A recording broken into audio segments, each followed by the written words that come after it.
Anong daan pagkaroon na may asukar. Pagbalat.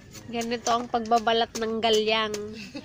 Ano sa Tagalog ang galyang? Ganyan. Ganyan.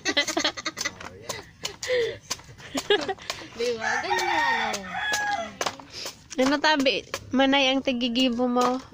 Nagbabalat kang ganyan. Ganyan.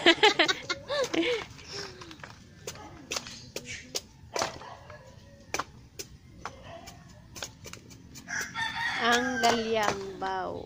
Tapos, ang uba kain eh, dahil man makasayang. Nata. Sa... Ang bawag sa urig.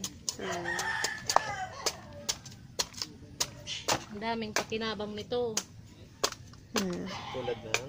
Tulad ng yung balat, pwede ipakain sa baboy.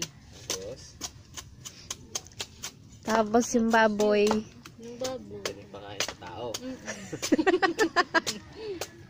Tapos yung tao. Yung tao.